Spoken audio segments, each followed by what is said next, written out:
Welcome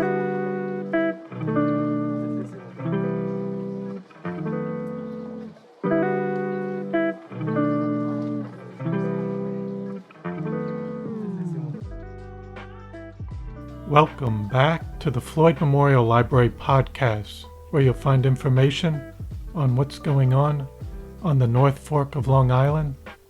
We'll be focusing on issues and opportunities going on in the community, as well as people and stories from the present and the past. I'm your host, Christopher Bianchi, and for episode 60, our guest today is Mark Haubner, the president of the North Fork Environmental Council, and we talked to him about his ancestry and childhood and his journey coming out to the North Fork. We'll trace the path that led him to the NFEC, exploring the organization's mission and the projects they're tackling, from waste and recycling to water quality regulations, land use, and farming. We'll also touch on air pollution, sea level rise, the deer population, and the ever-present ticks. Mark will share his vision for making the North Fork sustainable and environmentally friendly for all. We'll also challenge the focus on self and individualism, contemplating how we can shift towards a collective mindset for the future of our environment and community. And as we always do, we'll look ahead, exploring the future of the NFEC and Mark's hopes for the future of the North Fork. So I hope you enjoy episode 60 with Mark Haubner. This episode was recorded May 28th, 2024. Welcome to the Floyd Memorial Library podcast today. Thank you so much for coming on the program today. Thanks very much, Chris. I'm very pleased to be here, honored, and I'm excited to be here. Thank you. And to start off, can you give us a brief introduction where you were born and raised? Yeah, I was born in Hartford, Connecticut, and raised for 2 years there on a veterinary farm. So animals were around me all the time. And my mother was a teacher, and she moved to Long Island, to Huntington, when I was 2. And that's where I stayed until a long time. And in terms of your ancestry, how far back can you go on your mother's or father's side? Yeah, I can look back on my mom's side. She was a single mom with a only child. That was me. And if I look to the history that we know, we were Irish immigrants. My great-grandmother came over on the boat when she was 7. They sent her by herself. So, and I know this is not an unfamiliar story here. Mm-hmm. So many people know this story. There were actually 5 or 6 potato famines. There wasn't just one. And she left during one of those. They shipped her out to live with relatives in Springfield, Mass, up in the Massachusetts area. And that's where the family history started. We were into, my grandfather was a pattern maker, and my granduncle was a railroad guy. He was eventually the station master of the Hartford, New Haven Railroad in Hartford. Did you get to meet them, your grandparents? No. They were long gone before I came, but a very long lineage of strong women. Mm-hmm. So, and that's playing a part now in our lives as we watch women stepping up to all of the things we're going to talk about today. Yes. And just in terms of your mom, why she moved to Huntington? Yeah, to get away from her mother. I mean, basically. Oh. You know how that goes. That's a whole nother story, I guess. I'll write that one down. But yeah, she moved to Huntington. She got a job as a teacher. She had her master's. She had her accreditation. They pulled her into Huntington very eagerly, and she was there teaching for almost 40 years. Mm. And for you growing up there, how was that environment, the community, and what kind of activities would you do outside of school or on weekends? Yeah, I always had a paper route I think I started that when I was 13 or 14, but ball in the street. right? It's just what you can't do anymore, right? All the things you can't do anymore, right? And I was a musician early on. So I played piano and guitar, and eventually grew into bass and bands and all that kind of thing. Mm-hmm. And how was schooling for you? And how was that environment? What were you interested early on in your education?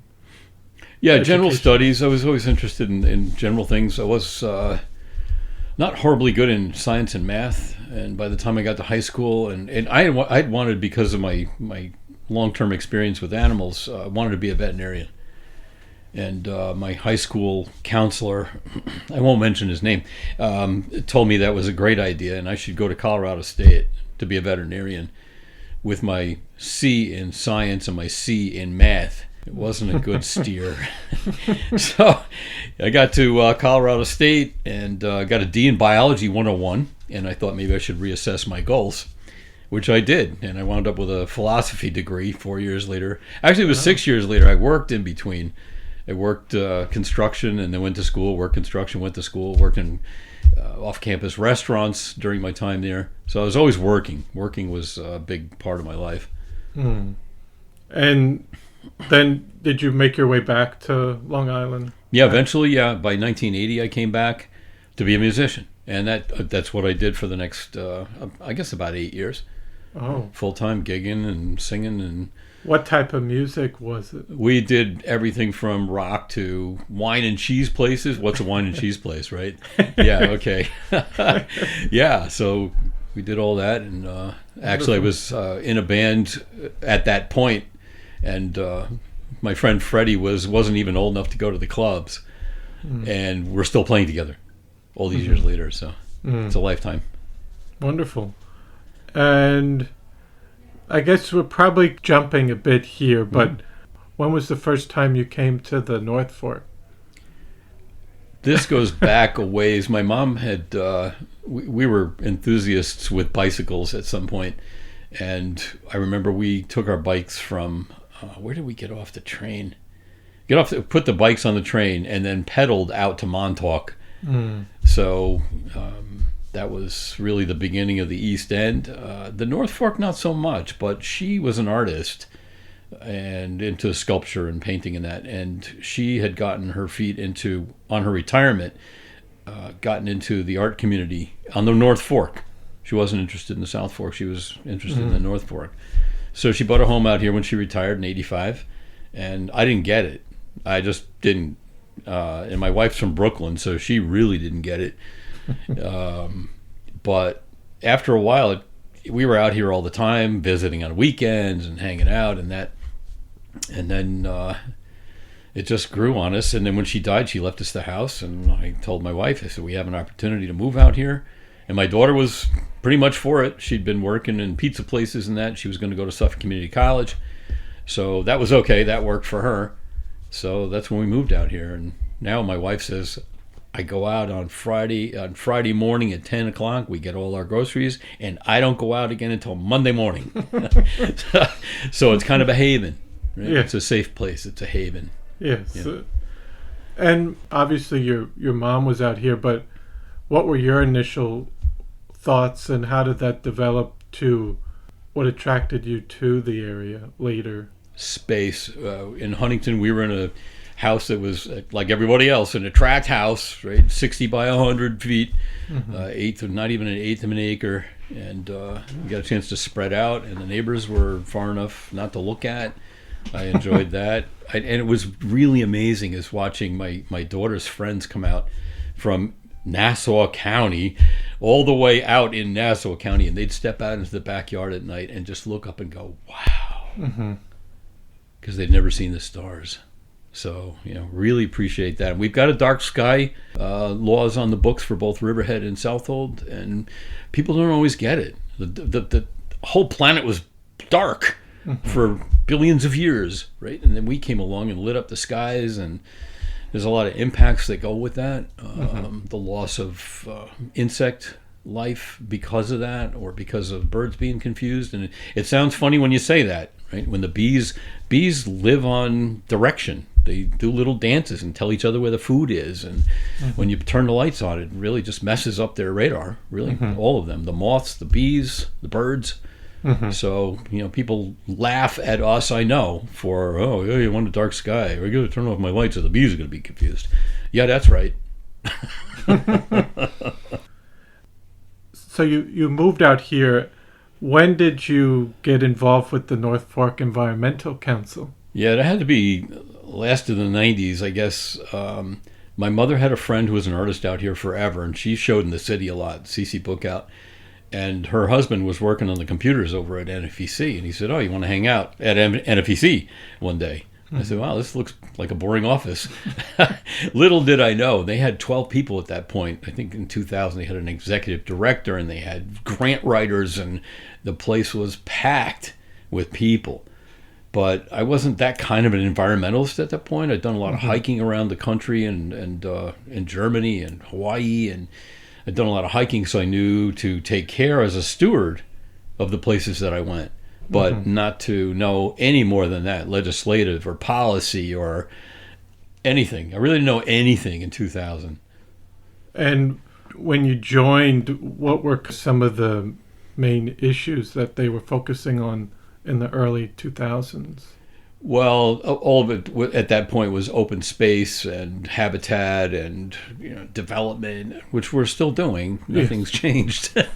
25 years later, we're still doing the same things, which makes me think if we're really going after the right things, if we're actually the root cause of what we're dealing with, are we going to the root of these matters? And the realization over my last 10 or 12 years is no, we're not. So we can get into that in a bit if you'd like. Yes. And then in terms of the North Fork Environmental Council, what could you provide a little overview about the organization and its mission and what its main focus is on? NFEC's been around for 50 years. We celebrated our anniversary about 2 years ago. And I have to refer to that list of all the things that we've done over the years. And it's not even all the things that we did over the years. I was in the office yesterday and looking at proclamations for different people who have worked through the organization over time. And the list is lengthy. It's not something you just rattle off the 100 things that we did. But the current things that we're doing are guided by a vision that we just created a couple of years ago. We overhauled the website 2 or 3 years ago, and it's nfec1.org. And one of the things we did was to put the vision statement up first. You gotta know that your values for the group of, let's say, 15 people in the room, the board and everybody else, staff and so on, our values are pretty much the same. They're pretty much aligned, so you don't really have to define them per se. But our vision, stated vision, is to create a healthy, diverse, just, and sustainable future for all life on the North Fork. And that means all life. It's not just us, because we're so humans. It's not. We're not the only player here, right? And we depend on the other things that are here, and we don't know. We've lost our sense of dependency. Really have. Yeah, I'm very independent, and I don't need it. Well, yeah, you need those poor confused bees because you like to eat. Right? A third of the food that we eat is pollinated by bees, right? And not honeybees. It's bumblebees, and it's the bats, and it's the dragonflies, and it's everything. We need to know that everything, all life, is precious. The mission to get to that vision is to provide our members, our community, and our representatives with the tools, experience, science, and guidance necessary for them to make informed decisions about our people and our environment. So whatever programs we do drive to that mission of either informing or involving or community engagement and so on, so that the vision is achieved. Right? This is coming out of my training over the last 15 years in community-based social marketing, and that is behavior change for sustainability. So that's really what I wound up doing. I retired into that. I left my 30-hour job for an 80-hour job. It's great. And you said you didn't want to list off a bunch of different... I can't. It's too much. Yeah, it's a lot. But I guess talking about some of the most pressing environmental challenges facing the region and how the NFEC is addressing them? I'm glad you said the word region, Chris, because the concept of a bioregion is something that we're raising. And that's all the plants, all the animals, especially the water. Water is the most critical part of a bioregion, and it actually defines it. Mm-hmm. So if you're driving on the expressway coming this way, coming east, at exit 71, there's a big green sign that says the Peconic Watershed. Mm. And all the rain that drops right at that sign and below goes into the Peconic Bay, the rivers, the Sound, the ocean on the other side. Right? So the Peconic Bay region, or the bioregion, is what we're really trying to focus on. And we all share the same water for either for work or play. And that's the critical part of this. And we're bringing that back, that concept back about the water being the most important thing. Land is important, but without the water doing the right things, too much, too little, wrong time, right? So, how have you been bringing that up within the Southold town, or even the village of Greenport, or just in terms of getting that out to people in the area advocating with water specifically? We talk about it all the time. Air, water, soil, and energy. There it is, right? The sun, the soil, all the kinds of water, either surface water or groundwater, especially the everybody knows about the aquifer here. And that's our limiting factor, actually. So once we get into talking about the pressing challenges, the population and carrying capacity are really the crushing limiting factors for us. So New York City's got, 8 million people in it? Well, yeah, they do. But they're all up.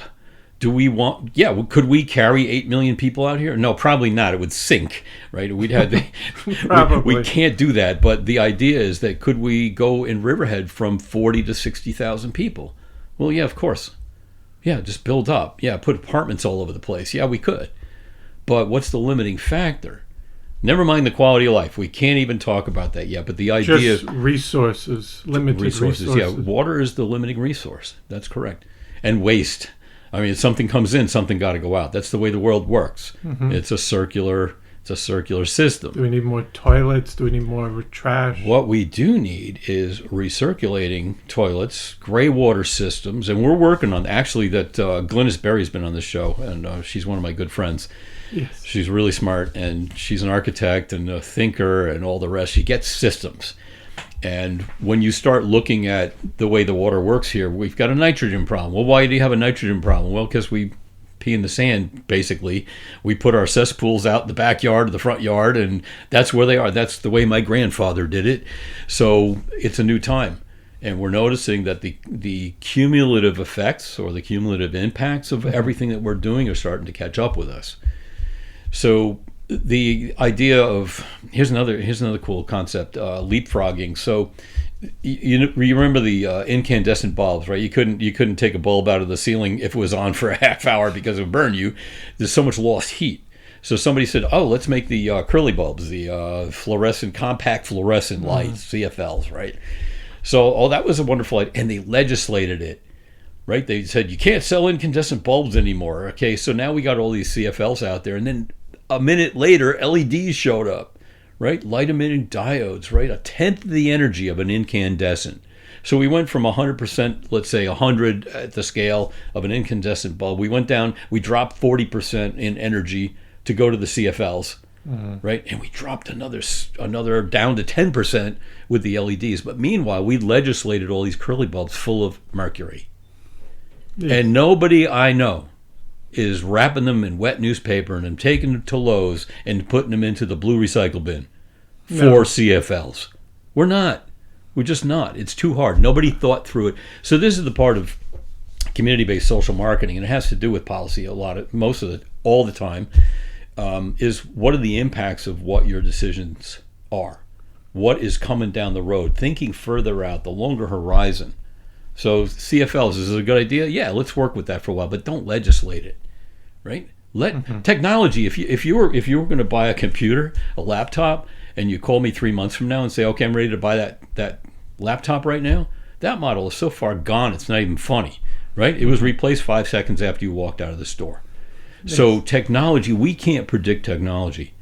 right? There's no way. We have to flex into that. We have to be flexible. We're doing the comprehensive plan in Riverhead right now.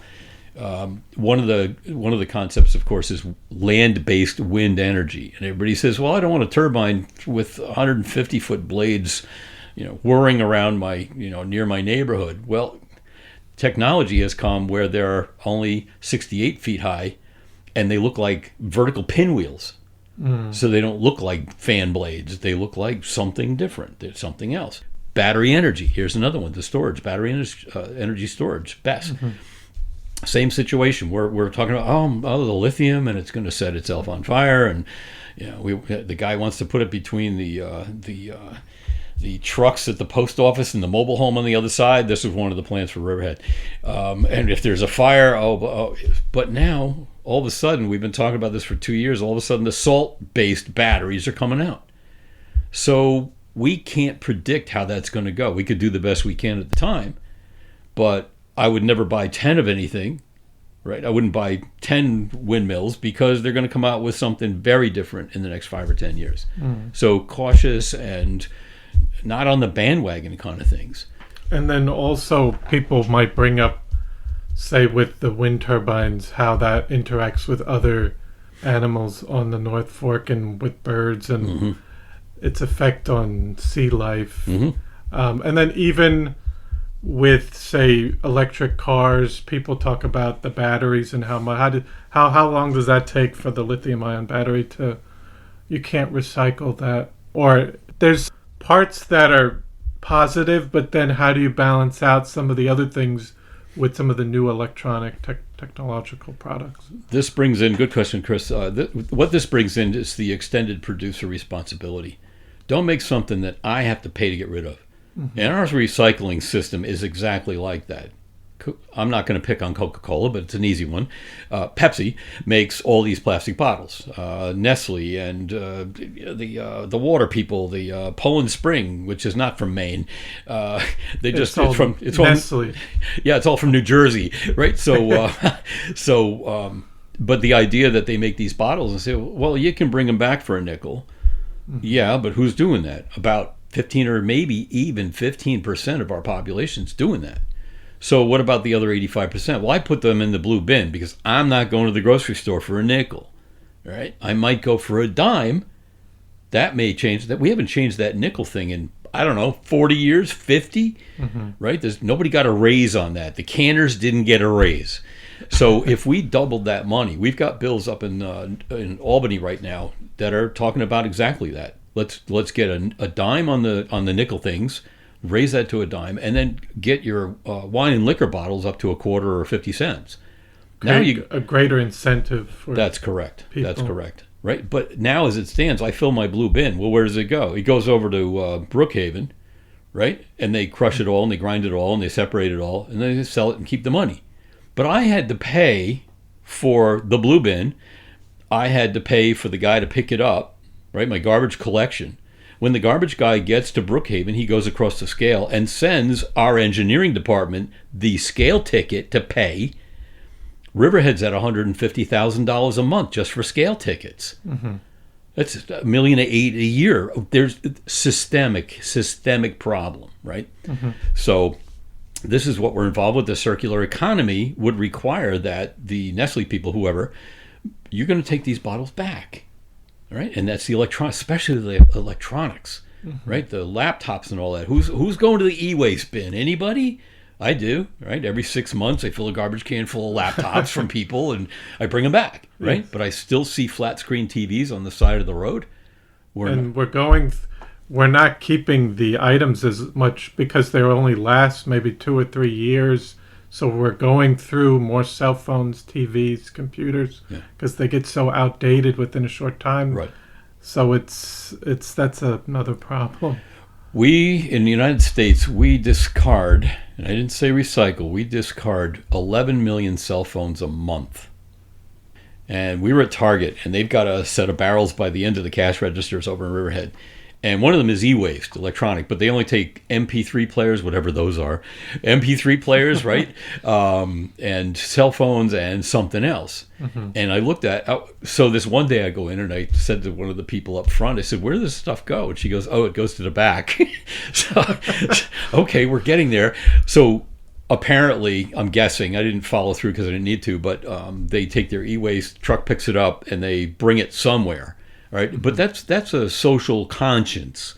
That's a corporate social conscience, right? And that has to do with the ESG, the environmental social governance policies that companies are trying to instill, put in, but it's hard, right? And it's not their main focus. It's not even part of their bottom line. It's just a public service. Yes. Right. So we got off track. Sorry. So.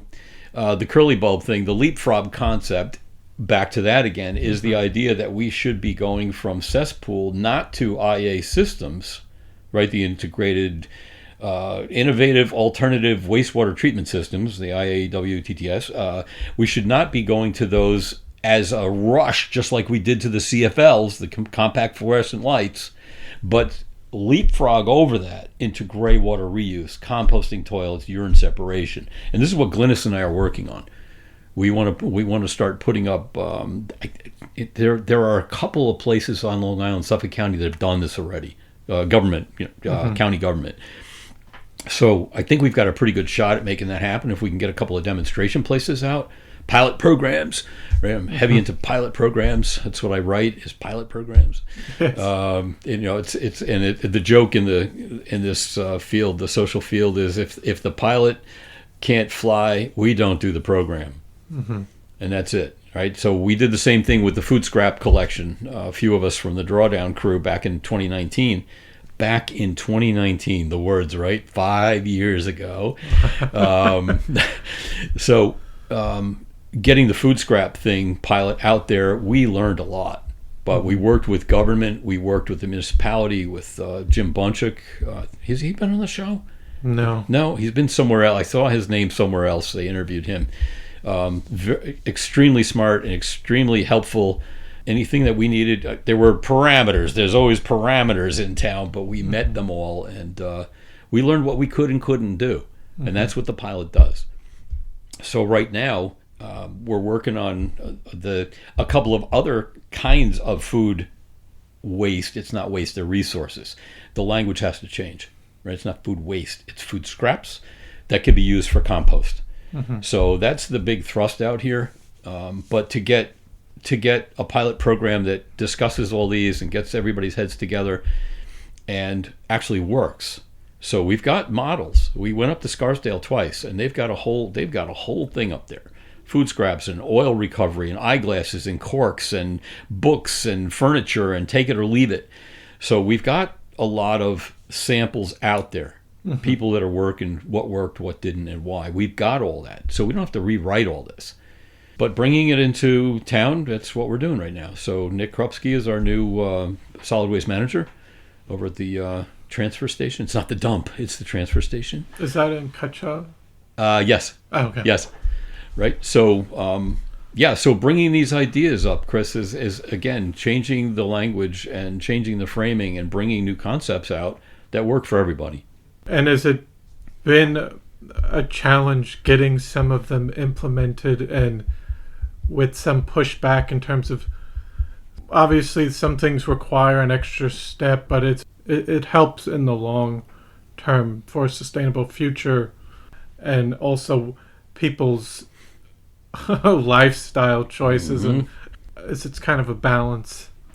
There's a lot to consider, and once you realize that it's not one size fits one, really is what it is. We're not, there's no silver bullet. There might be silver buckshot, but this is how we're going at it. So what works for you may not work for me, may not work for that lady down the hall. All of that has to be considered. But the work we've done, we've come up with actually, I think it's 7 different kinds of compost efforts that you could do personally on a personal basis. The backyard is the best. No trucks, no diesel, no cost to the town, and we're trying to get a program in right now for backyard composting through Southold. It's one of our grant applications that we have in right now. And the backyard is the best. The next thing would be to, there's a countertop grinder and dehydrator, right? It makes a kind of a powder, a dust that you can use out in the garden. We've got those. The next thing, of course, is curbside, and that's a big nut to crack, right? Having people scrape their plates, first of all, is the first thing, right? So the education, the awareness, and then the action has to happen, right? So everything we're doing, we have the information that leads to an education. So we bring the programs out. When somebody goes, aha, then they hopefully will go home and do something, right? So that's the break, is that do something, right? That's always the thing that we're monitoring and evaluating and seeing what works and what didn't. Surveys are very helpful with that. I've been in touch with Compton, California, San Diego. Their solid waste managers all have different subsets of waste. So somebody's doing C&D, construction and demolition. Somebody's doing food. Somebody's doing this and that. So I've talked to the people out there, and they're young. They're young professionals in the waste business, and they were crushed by the law coming in. The law came in and said, "Okay, start developing programs and getting people to scrape their plates." Right. So we've had the opportunity of time here to get into this thing and really get our feet into the door, and then get people used to the idea. And then eventually the DEC's got their plans to put the law in place. So by the time the law gets here, everybody's going to be, yeah, we're already doing that. It's no big deal. That's our goal. That's really our strategy. And some of these pilot projects, how do you work with the local government in terms of, do you bring these up at meetings and work with them to get things moving forward? Yeah, the real the driving program for us going back is the New York State Department of Environmental Conservation's Climate Smart Communities program. And there's 135 things on that list. Some of it's energy, some of it's organics, some of it is a whole bunch of, there's a whole list of things you can do. And we have an environmental advisory committee in Riverhead, just like any other committee, group of concerned citizens working on things like this. And we started using the Climate Smart Communities programs to drive our work. And we would have a liaison from the town board. We'd make our recommendations. We'd develop a program, develop a plan. Then we'd scoot over to engineering, start working with them, because they are our solid waste managers in Riverhead. Different here in Southold, very different in Southampton, right? Very different in East Hampton, where one is an elected official, one is appointed, right? So they're not consistent across even the 5 towns of the bioregion. So so then you get involved with the engineering department, and then you get, we got a grant from up in Rochester. There's a grant arm of the DEC.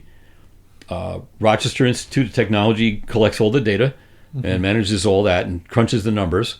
The DEC develops the programs, and the P2I, the Pollution Prevention Institute, gives out grants. So, and that's different from a DEC grant, but anyway, there's a lot of opportunity out there. We really need somebody to start watching all this and really start watching the deadlines and watching when this is due and what grants, because you've got not just the DEC, but you've also got EPA, right? You've got USDA, you've got the FDA, and they're all interested in getting this done. So the language is starting to form at all of those levels, and they want this work done. So I'd like to be ahead of that. Yes. And back to land use and preserving the region's natural habitat and open space for the NFEC. How do you play a role in that, and what's your stance on the idea of land use and natural habitats and open spaces on the North Fork? Yeah, that's not arbitrary for sure. We've got a lot of tools in the kit. We've actually got 2 paid professionals in the land use coordinators for NFEC, one for Riverhead, Taqui Turchin, and one for Southold, Anne Murray. She's been around the block. She's very talented. Taqui is a civic leader. She's the head of the Greater Calverton Civic Association. So we're starting to use community engagement along with policy.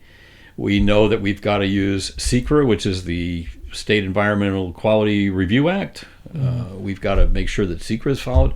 And even more importantly, that we're working with town zoning and code. Because without those things, there's no basis. It's not just arbitrary. No, you can't build that there because I don't want you to build it there. Right? That's not the way we work. You can't work like that. It's not fair to anybody. We do run into our pushbacks a lot, of course. But where we're at, Chris, is that people have lost connection with the earth, just in general, especially in this country. And we're not connected, and we don't know the value. We don't understand the basis that if the soil or the air or the water is bad, the people are going to be sick. It's really that basic. Sick soil, sick water, sick air. Air pollution is my big thing. When you talk about bringing, they were talking about bringing giant warehouses and mega warehouses and distribution centers and Amazon. There's another name for those kind of warehouses over in Riverhead. And they were talking about 16,000 trucks a day. 16,000 trucks a day, right? And they're all diesel. They're not all electric. Goodness knows, right? So you start looking at the air quality at that point. We're kind of lucky. I've got an air quality indicator from the EPA on my phone. And you push the little button, it tells you what the air quality index looks like for the day. And I know it's good out here, right? I know it's much better out here because we don't have the traffic. We don't have the cars. Suffolk and Nassau County is 3 million people.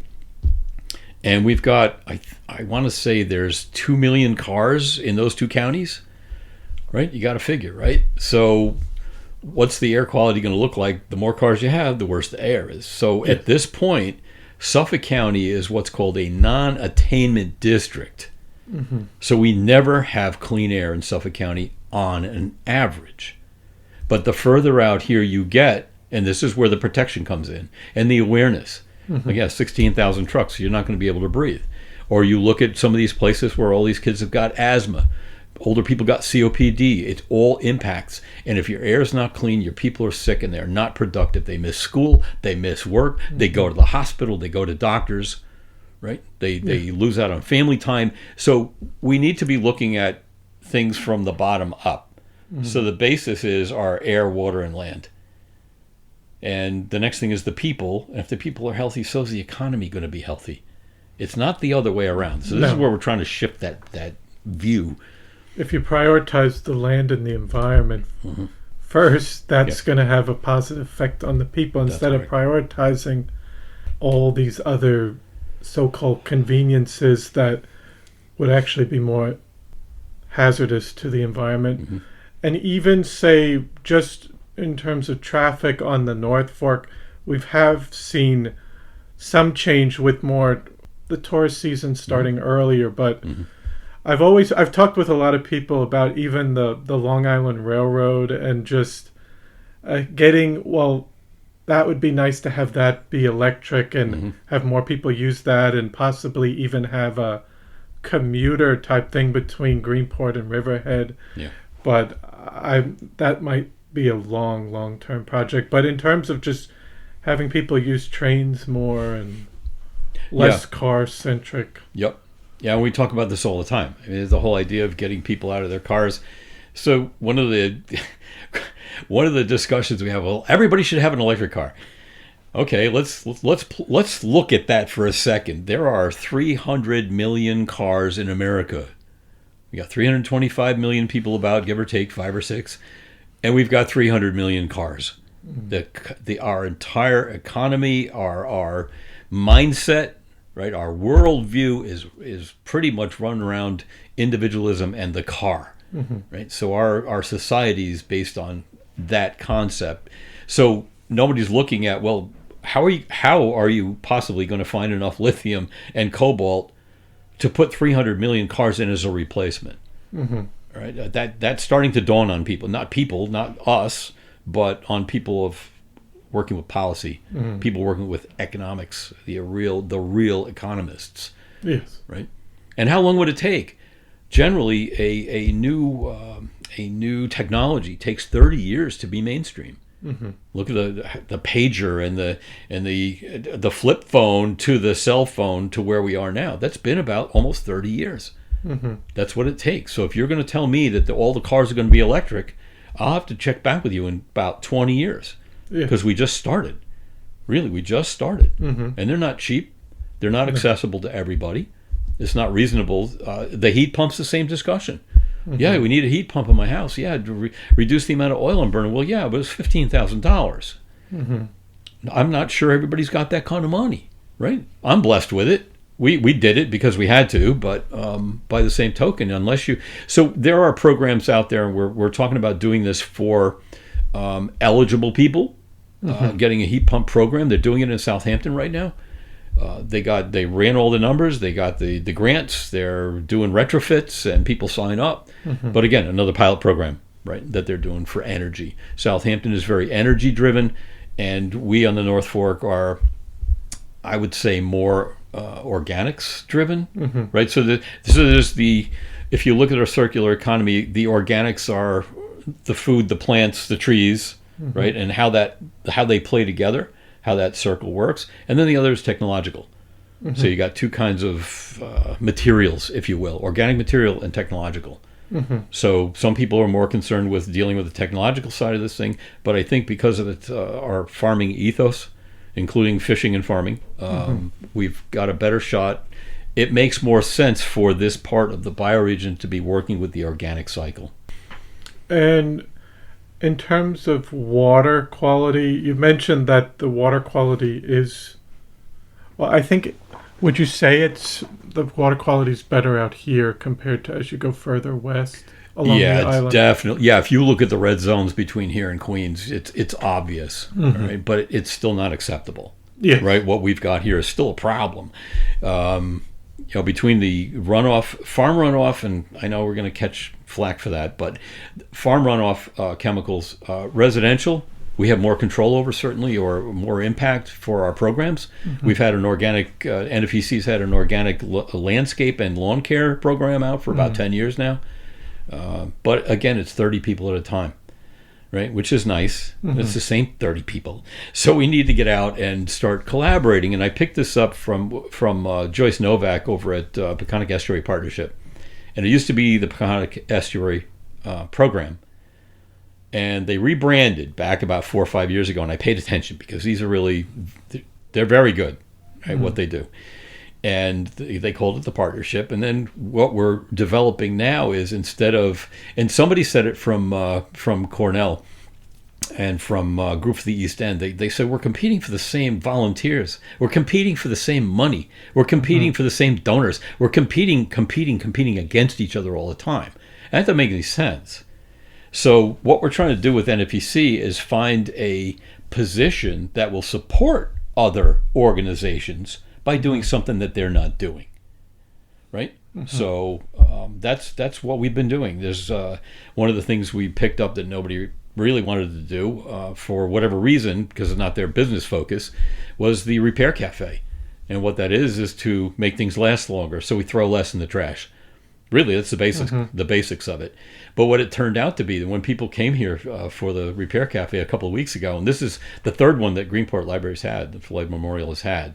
So we're very grateful for that collaboration and that partnership. Yes. Right? You have a building, you have flyers, you have a chalkboard out front, right? You have the thousands of people coming in the course of a week, right?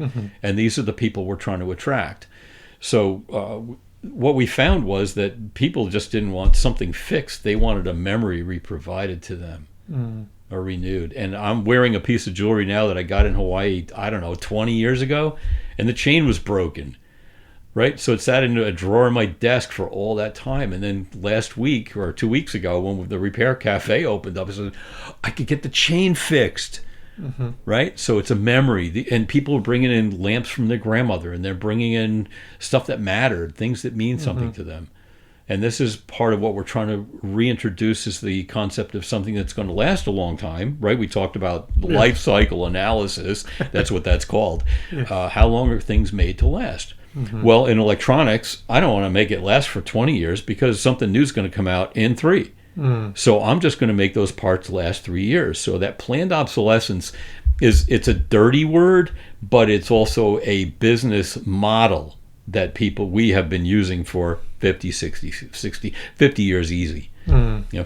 And I see that more so in the technology, but when it comes to other items, we're seeing that as well in terms of things being cut to cut cost with either like fast fashion. We throw out so many clothes that we don't wear because maybe some of them aren't made as well, or we just want to keep wearing something new where that's something that I think we've lost from the way things were made in the past in terms of clothing.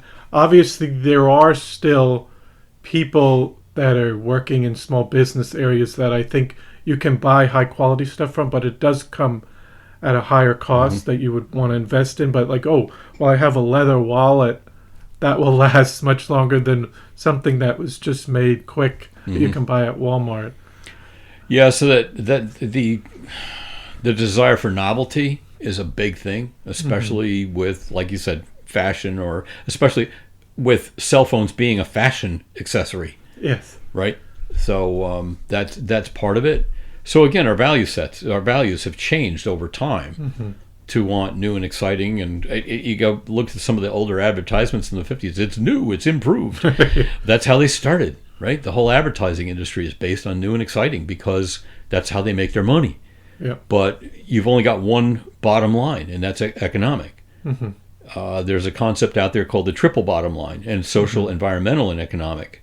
And if you can address those three things, I don't want to say equally because it's hard to manage.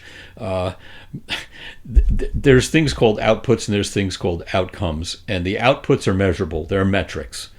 I saved. So Riverhead pulled 10 tons of food scraps and mixed them with the brush and leaves that we had at the yard waste facility, at the yard trimmings facility, and we avoided. If those food scraps were to go to a landfill, it would turn into methane, which is about 2 to 1 for the amount of scraps.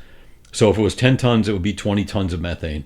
All right. If it goes to the incinerator, which a lot of our stuff on Long Island goes to burn, it's 1 to 1. But we still save something. Those are the metrics. Those are the outputs. But what are the outcomes? What are the qualitative concerns? Well, we've improved our soils. Well, by how much? I can't tell you, right? But we know that organic matter added to your topsoil or to your garden is going to improve the quality of your vegetables, of your fruits, of your plants around the house. By how much? Well, I'll tell you what. I do have a real number. If you increase your organic content by 1%, so I think this number is correct. 5% is pretty much the max. 5 or 6% organic content in soil is about as much as you'll get, and it's enough for healthy soil. So if you're at 3 and you go to 4, that 1% will increase the sponginess and the absorption rate of your soil for 20,000 gallons an acre. So when it rains, you're not going to see that running into the street, running down into the culverts, running it, so that we have to manage and pay for it in our stormwater systems. Right? So we're talking about outcomes. The outcome would be, and we can measure that over time with enough land and enough testing and so on. But we know that it works. So why wouldn't we just do it? Right? Do I have to wait for another study is the question. Yeah, because there's always a lot of these, well, we can do another environmental study, but it's been done many times. And you can look at other regions. Yeah. But a little bit, I don't know if you wanted to talk about it more with the farm areas, just with land use. And obviously we've lost a lot of farm areas too, but they've become more vineyards out here, which has been, I think people were kind of skeptical in the beginning about it, but in terms of keeping open space.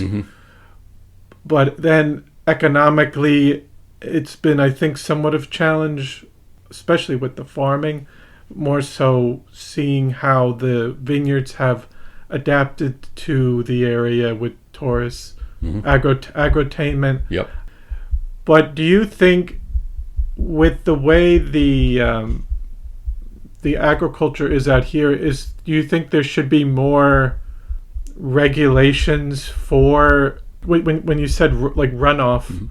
But is that something that's been kind of a tough issue to have farmers or wineries kind of use a higher quality product that it might cost them more money, but in terms of the environmental impact long term, that would be a more sustainable future? Is that something that has been talked about? A lot, yes. I don't know if you want to talk about. No, I do. As far as more regulations, absolutely not. We talked about the California issue. They made the regulation, you got to scrape your plate. Right now we're all running to catch up, and everybody's all cranky about it, and I don't want to do that, and I didn't think about it, and now I got to do it. That's not how human beings work. The best way that people work is through knowing. So the information leads to education, leads to awareness, and hopefully behavior change, and that's where we're working all the time. In that gap, it would be so much better and we talk about this with engineering. We talk about this with a lot of things. If somebody were to set a trend by, like Patagonia, they're making money with something that lasts a very long time. You can take one of their jackets from 23 years ago, mail it back with a broken zipper, and they'll mail it back to you with a fixed zipper. Right? So they take responsibility. The extended producer responsibility comes into that. So for them to set the trend, they back about, I don't know, maybe, was it 10 years ago? They said, don't buy this jacket today. They had a whole campaign. They really stuck their necks out, and it turned out boosting their sales because they told people, we're not here for the money. We're here to make a living, absolutely. But regulation is, so this goes back to reward and punishment, the basic training, dog training, right? Positive and lure reward training works so much better than beating the dog into submission. Right? And this is what we rely on for our community-based social marketing programs. What are the things that are going to make people do it because they want to? And if you see somebody doing something and making more money at the same thing you're doing, you're going to adopt those practices. Yes. Right? So if we look at organic farming, biodynamic farming, regenerative farming, we've got all these words out there. There's no, when you buy cereal, organic cereal, it might be, it might not be, because there's no standards or there's no regulations. Whether it says the USDA organic, I mean, what are their standards? Right. Yeah, what are the for standards? Organic? Yeah. Right, and they have to water it down because people go, oh, yeah, blah, blah, blah, right? You get a lot of blah, blah, blah in that business, I'm sure, with chemicals and medications and, all of that. The plastic people showed up at the Suffolk County hearing for when we went through the polystyrene ban in Suffolk County.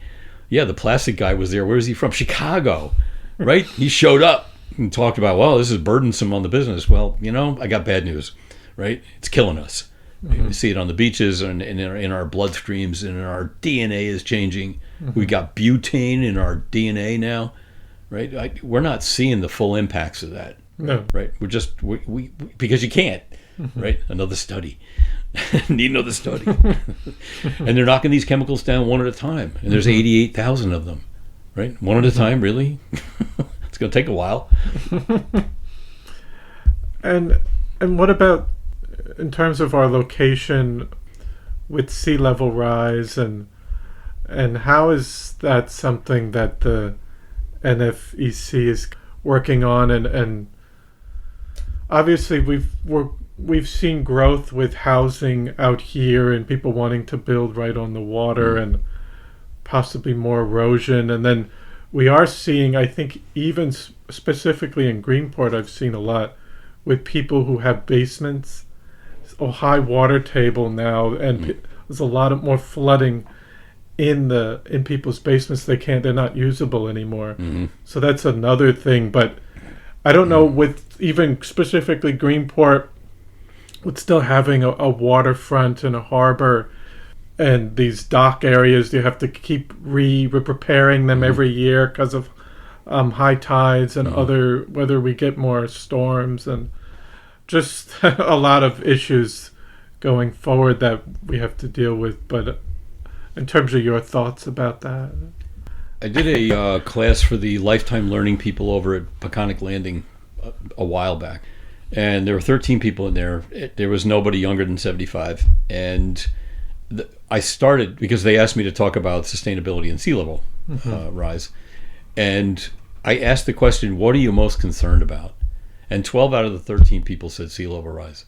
Now, these people in their 70s and 80s and 90s, they're worried about sea level, and it's not going to happen in a week. Right? It's not going to happen, maybe even in 15, 20 years, it's going to take a while to come up. I understand that. But part of the education piece of this is that when the sea rises or the sound or the ocean or whatever rises 1 foot, it just doesn't go straight up, right? It goes up and along the slope of the beach, which may be 30, 50, 60, 100 feet, right? So that 1 foot isn't a foot. It's 30 feet. Going across, right? Right. So once we start thinking in those terms, a foot's a lot. So sea level rise is one of the things, and I always point to Hurricane Sandy. So we're 90 miles away or 100 miles away from the epicenter of Hurricane Sandy. And what happened here? Well, the bay, the Peconic River rose 13 feet. It went across the street, Main Street in Riverhead, and went into the lobby of the Suffolk Theater, right? Yeah. So that was 13 feet, right? So, and that was, we are not even there. We're 100 miles from there, right? So storm surge, sea level rise, and full moon, high tide. We had 4 things happening at once. So we're starting to see the cumulative impacts of these things. They're leveraging each other. So more heat, more moisture in the atmosphere is leading to storms. We get our hurricanes off the west coast of Africa, and they spin up from over there and they come this way and they start charging up in the middle of the Atlantic, and we're starting to see Category 5 storms spinning up in 24 hours. So the energy, the heat energy, and the water, the volume of water combined are now presenting themselves. The water gets warmer much earlier. Yeah. And the season starts earlier. That's correct. And we get a lot more sporadic storms coming off the West African coast, like you said. Yeah. Yeah. So if I looked at the NOAA, the National Oceanographic and Atmospheric Peoples, NOAA, NOAA, thing the other day, their map, and they showed no, it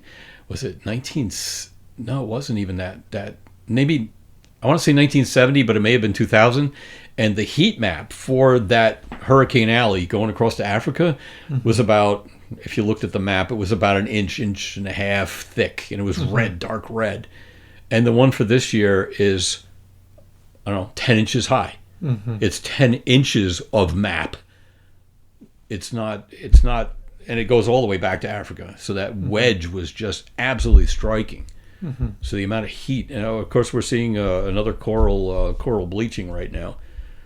It's a heat wave in the ocean, and it's killing off. If they have one more, I think in Australia, the Great Barrier Reef has lost, I think, a third of the barrier reef, and it's not going to come back.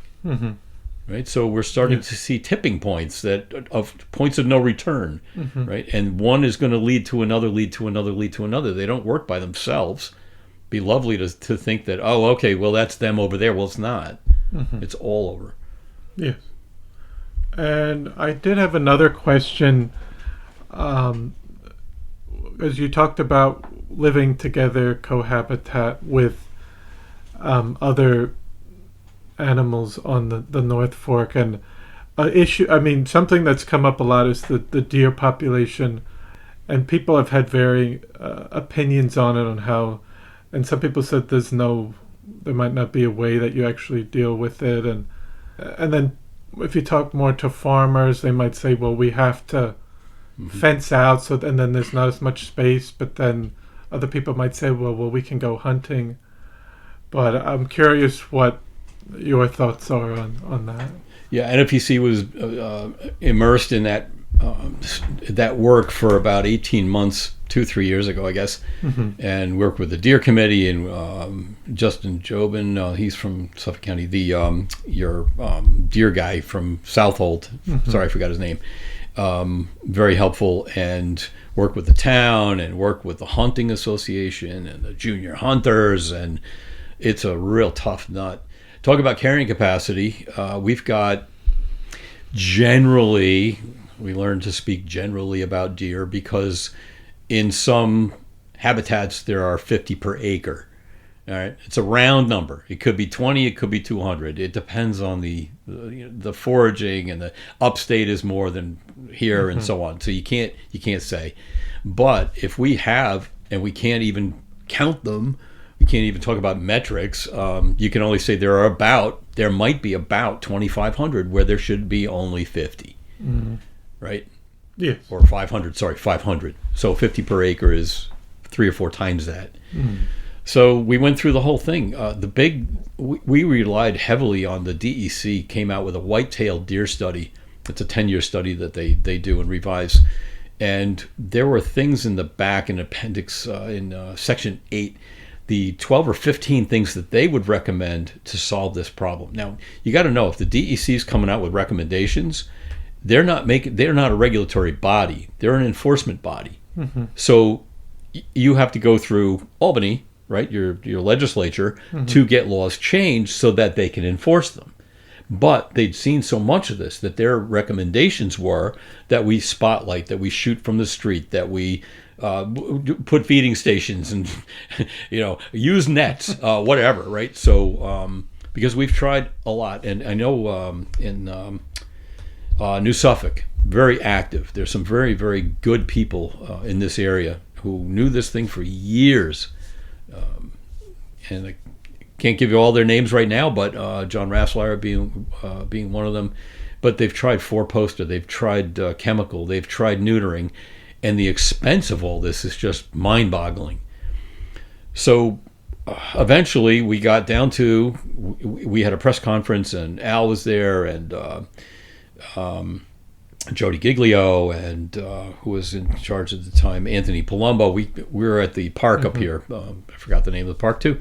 But so they tackled this thing at the Albany level. So we've changed some of the laws. I would encourage, and I know it's an emotional thing. I'm not shooting a deer. I'm just not. It's not going to be me. All right.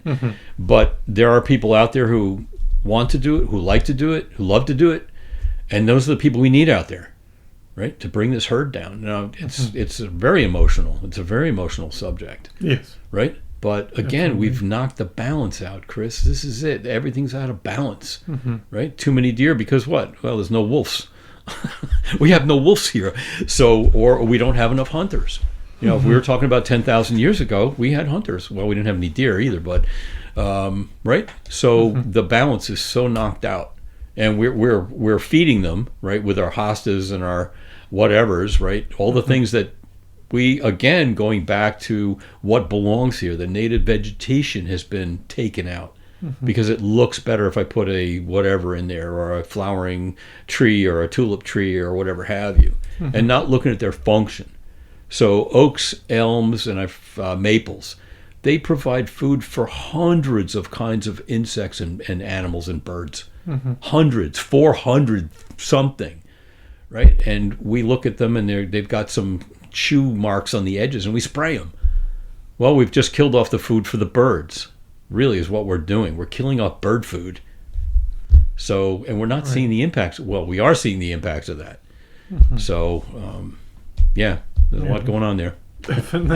Oh, and the ticks in the line. We didn't talk about the ticks in the line, did we? No. Talked with a friend yesterday. She was undiagnosed for 12 years, misdiagnosed for another 5.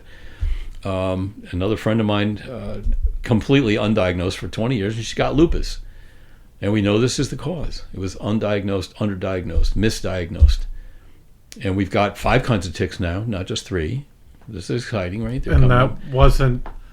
I think when I asked people, they said it wasn't here in the 70s or 80s. That's correct. That's and correct. it just, I don't. That's another warming of changing climate and moving up because I was in Maine before and they weren't up there either. That's But correct. now, Yeah, if you look at the map now, the people in Minnesota are very angry with us.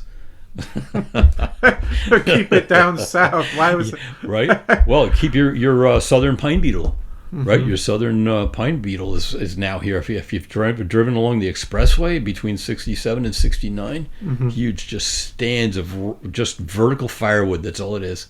It's just amazing. Southampton, it's hard to miss, right? I think they're doing a prescribed burn along the expressway too, and then they chop it up and just leave it in a pile. We're not even using the wood, right? Because you don't want to move it, right? When you go camping, you buy firewood from the guy on the corner of the campground.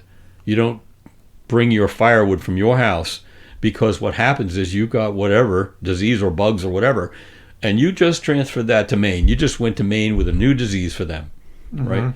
So we can't even use that as firewood here. You don't even want to put it. You don't want to move it anywhere. It's got to stay where it is. And it's almost it's really unfortunate in that you have to think about that now going into a lot of just high grass areas or environmental areas when you want people to go interact in those areas. Then you have people worrying, and then it's a challenge because then you get more people that are afraid to be out in the environment. I'm living in a household full of them. Nobody's going out in the backyard anymore because Haubner doesn't mow enough. You know, the infectious disease guy said your grass should be an inch tall. Yeah, well, it's not working for the grass, and it's not working for the bugs, and it's not working for for moisture and rainfall. You know, here's a fascinating fact. There's a thing called a root to shoot ratio. And the roots, if they're, let's say on your turf grass, are 2 inches, then your grass is at 4.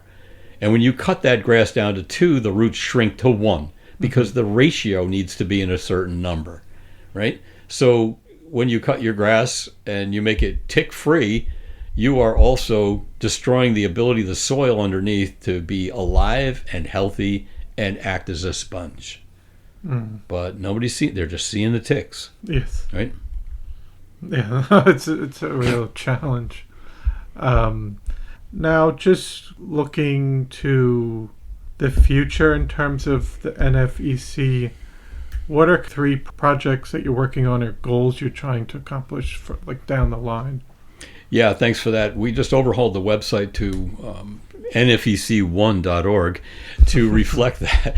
Shameless plug. To reflect that. So water, soil, community building, and regeneration.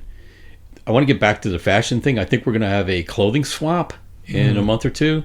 It's going to be the thing to get people to just move their clothing to somebody else because it's still good and it still works and it looks good on you and it's new to you, right? That ethos of new to me rather than new out of the box from the store. We're trying to drive that right now. Regeneration is a whole nother subject. It'd be another hour, but life regenerates life. And this is what this planet has been doing for the way we know it for the last, I want to say 800 million years. But all of the things that we see today have happened in a very short period of time. Right? If the Earth is 4 billion years old, it just happened in the last, 20 minutes, right on the clock, on a 24-hour clock. And we're impacting that.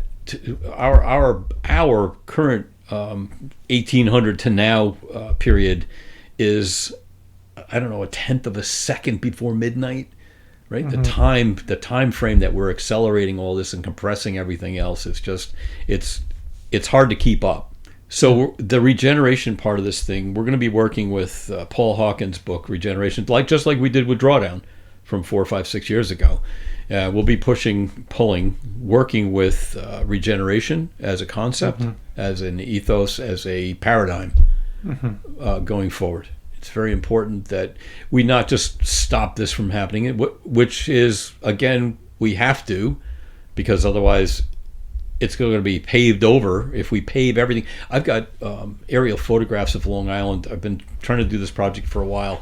But now the maps are available. The aerial photographs are available from 1958 to now, and to look at the amount of habitat that we have completely decimated is just mind-boggling. The last acre of mature woodland on my block went to a house. It's a new hole in the ground. And the turkeys and the chipmunks and everything that were living there, they're gone. We've taken their homes away.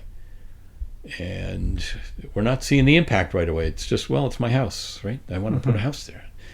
So without the consideration for everything else, this is where we're starting to lose it.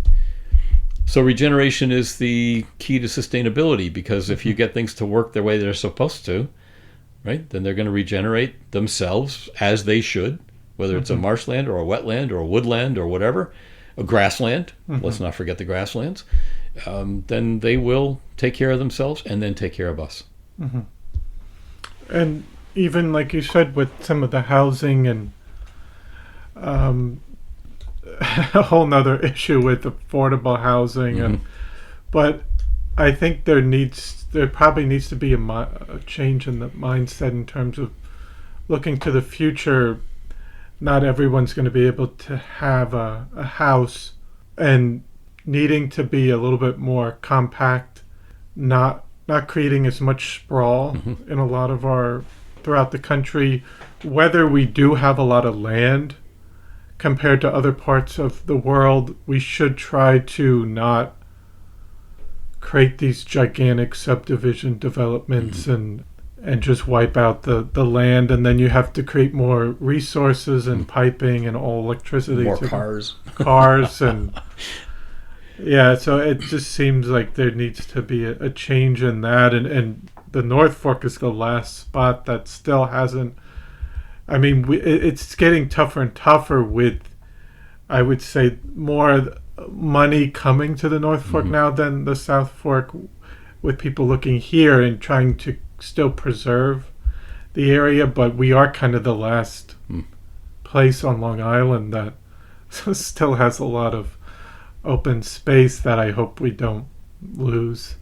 So there's the conundrum right there, Chris. I mean, the whole idea, well, you come out here because it looks the way it looks, and then you don't want it to look the way it looks. It doesn't work. Right? We have to think about that.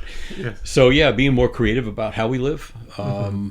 The other thing too is, one of the things on the website is the idea of community building, not just community engagement, but building. When your community when you know a lot of people and they know each other, then the community is stronger because they become more resilient. That you're not just by yourself in this room when the flood comes, right? We're in the basement, the flood comes, and who do you call? Well, you've got friends, you've got neighbors, you've got relations. And up until now, the suburbanization of the country has led to this isolation, where I don't got to talk to my neighbors. Really, they can come and go. And the further out you get, and the more, I've got an acre to ignore my neighbors at this point, right? Yeah. So, and that's not helpful. You really need to be able to rely on each other emotionally to say, well, it's not so bad to depend on somebody. The idea of living in a nuclear family or extended family, we had brought my mother-in-law in, and we were taking care of her for the last, 10 years or so. And my grandson was born at that time. So we had 4 generations in the house every day.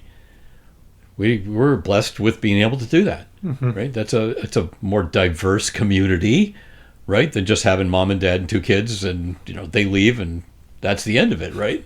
That's what we've been doing in this country for a long time.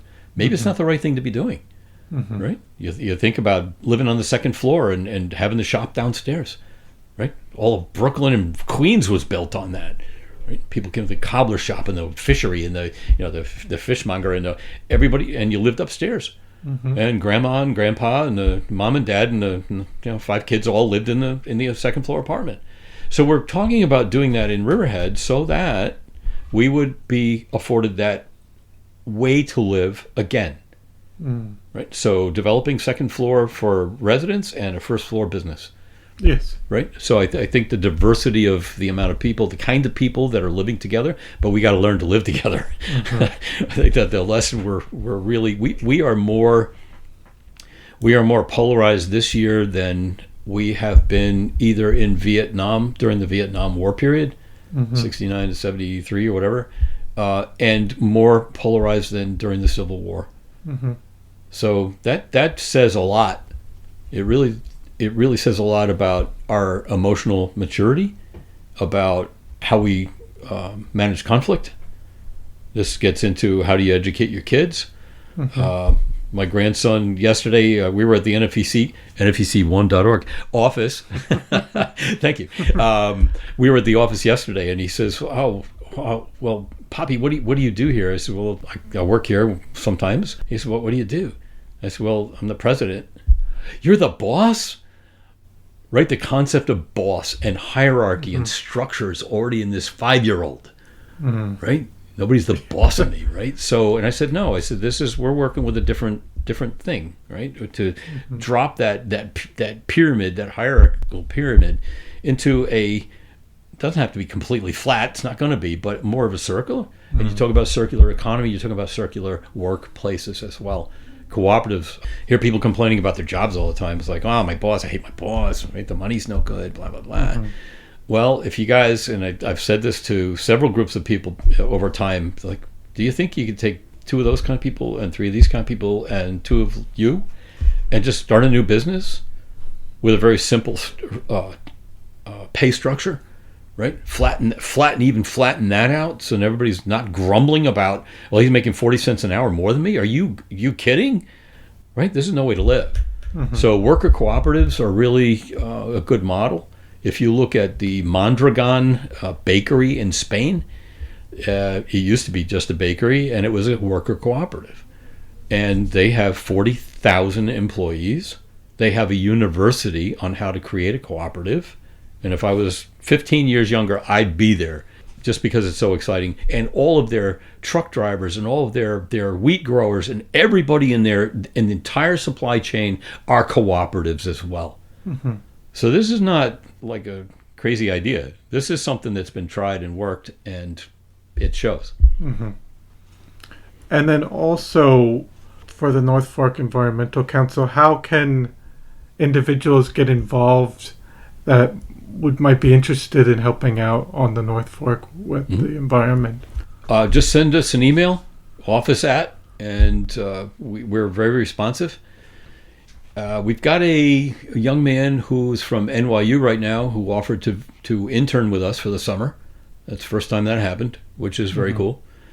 And we have work.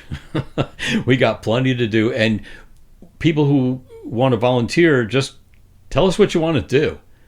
I have a list of things that we would like to do, but I don't want you coming in, Chris, and saying, well, I don't want to dig all the plants and put the plants in front of the building, right? It's not what you need, right? More along the lines of what people need. Somebody came to me and they said, well, I want to do something. I said, all right, well, this is what I've got. She says, oh, I could do that. And she did. She ran to the grocery stores and found out what are they doing with their food scraps, right? And I needed this done 5 years already, right? And it got done because somebody wanted to do it and they were pleased to do it. So we're trying to match people with their talents or their desires. If you want to work an hour a month, that's great. I have something for you to do. If you want to work an hour a day, let me know. And I just had 2 other questions. For you personally, what have you enjoyed most about living and working on the North Fork over your time here? Just the space. I think the elbow room, right? The ability to stretch out.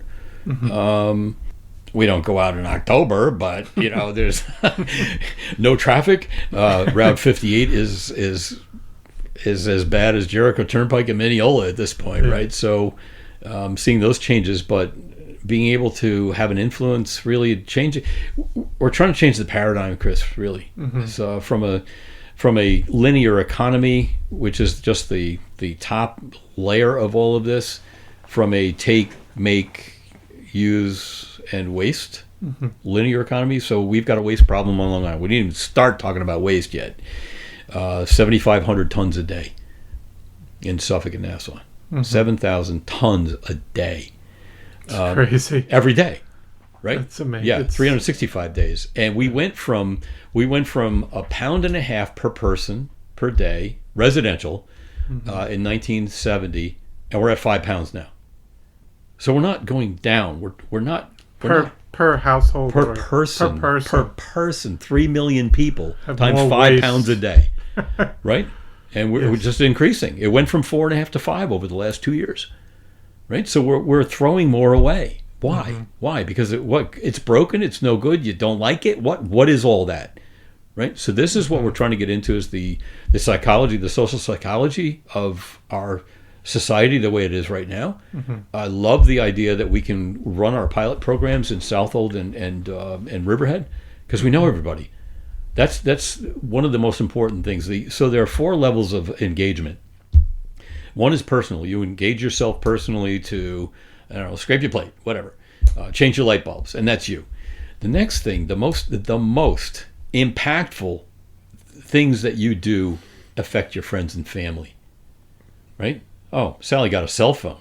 I want a cell phone, right? So, she got a red cell phone. Now I want a red cell phone, right? So that social behavior spreads very quickly. The contagion of social behavior spreads very quickly, most quickly among friends and family, people you know.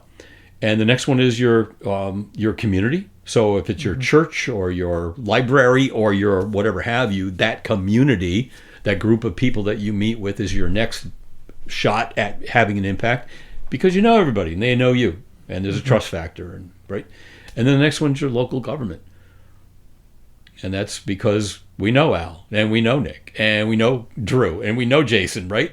Because we work with them, right? So that's where we are very blessed with being able to bring these concepts and programs to our local governments and have them make an impact. And when you tell me it's not working, right away I know. I haven't changed the federal law for 15 million people and saying, oh shucky darns, that didn't work, right? So we are working at a very, very small level, and the feedback you get right away, right? Because when Right. John walks into the room and says, hey, you know what, you're going to hear it, right? And you can respond, and you can start honing and crafting and adjusting, and all that iterative feedback happens that much quicker. And that's really what makes a program work, is the being able to be nimble and responsive, right? Not dictatorial. Right? I'm not the boss of you. Yes.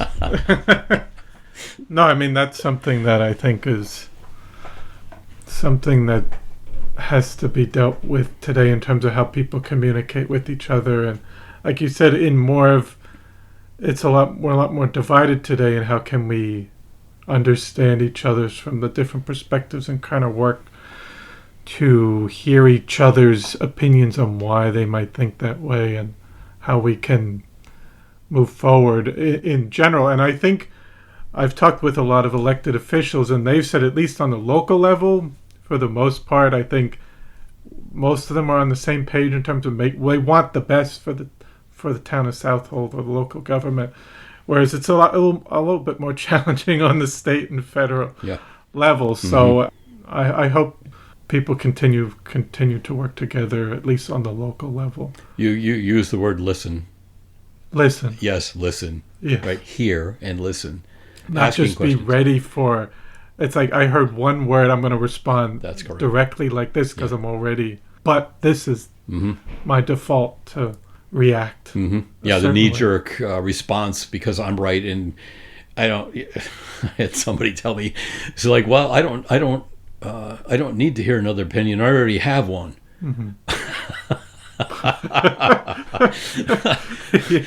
How's that working? So that's the thing, and then you get into a lot. We have more in common than we have in difference. Yes. But unless you're willing to look at those things that we have in common, you got to get to that point. And that's why the food scrap thing it's not political. It's food. It's it's compost. It's soil. It's good for you, right? Better vegetables for you, right? So this is a part of what we use is the what's in it for me. And eventually you may not have to work in that framework, but again, it's personal and self-interest, and I understand that. So until you start expanding that into, well, what's better for you and me, what's better for us, what's better for our town, what's better for 36,000 people than what we're doing now. Absolutely. And then just looking a little bit towards the future, what do you hope for the North Fork and its community down the line? And it could be just in general, or if you wanted to focus more on the environment, what would you hope to see? I want to see a healthy environment because it's the foundation of everything. I want to see our people be healthy. Well-being. Nobody talks about well-being. It's not written anywhere, right? Why not? Why don't we have health and well-being in anything, right? I think we might have gotten it into the vision statement for the comprehensive plan. But until people are actually using that language, we're not going to change our minds, right? Because you know what? We've got a sick grandkid at home right now with the croup.